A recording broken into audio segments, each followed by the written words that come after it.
सुप्रभात बच्चों, कैसे हैं आप लोग। आशा करती हूँ आप सभी कुशल पूर्वक होंगे। ईश्वर की कृपा आप सभी पर बनी रहे।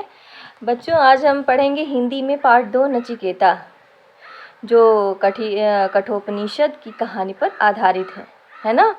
इसमें आत्मज्ञान और जीवन का रहस्य सरल भाषा में बताया गया है। एक बार की बात है, ऋषि वाजिश्रवा ने यज्ञ का आयोजन किया। ऋषि का क्या नाम था? वाजिश्रवा। इस यज्ञ की समाप्ति पर उन्होंने गायों का दान दिया, परंतु वे गायें इतनी बूढ़ी और निर्बल थीं, कमजोर थीं कि उन्होंने दूध देना भी बंद कर दिया था। नचिकेता अपने पिता के इस प्रकार के दिखावे के दान और कृपणता से बहुत खिन्न था, बहुत नाराज था, है ना। और कृपणता मतलब कंजूसी से। वह अपने पिता के पास जाकर बोला, पिताजी, दक्षिणा में तो यजमान अपनी प्रिय से प्रिय वस्तु देते हैं। आपका सबसे प्रिय तो मैं हूँ, आप मुझे किसको दक्षिणा के रूप में दे रहे हैं। वाजिश्रवा ने 1-2 बार तो उसकी बात सुनी अनसुनी कर दी, परंतु बार बार पूछने पर वह झुझला उठे। क्रुद्ध होकर बोले, जा, मैं तुझे यमराज को दान देता हूँ। नचिकेता विनम्र भाव से बोला, बहुत अच्छा पिताजी, अब मुझे मृत्यु के देवता यमराज के पास जाने की अनुमति दीजिए। वाजिश्रवा को लगा कि क्रोध के कारण उनके मुंह से बहुत ही अनुचित बात निकल गया, किंतु अब उपाय ही क्या था। नचिकेता अपने पिता से विदा लेकर यमलोक के लिए रवाना हो गए। नचिकेता जब यमलोक पहुंचा तब यमराज वहां नहीं थे। नचिकेता 3 दिनों तक उनके दरवाजे पर खड़ा रहा।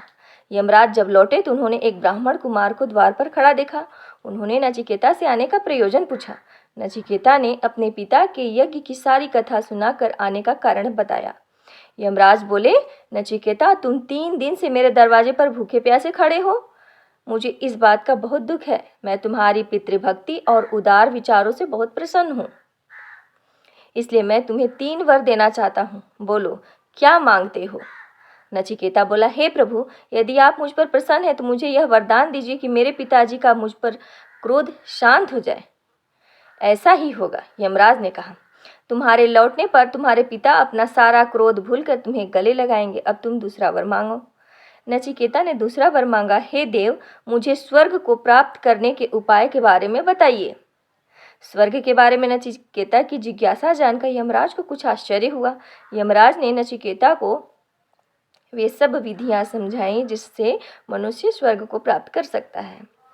वत्स, अब तीसरा वर मांगो, यमराज बोले। नचिकेता ने फिर विचार किया। वह यमराज से बोला, भगवान, कृपा कर मुझे आत्मा का रहस्य समझाइए।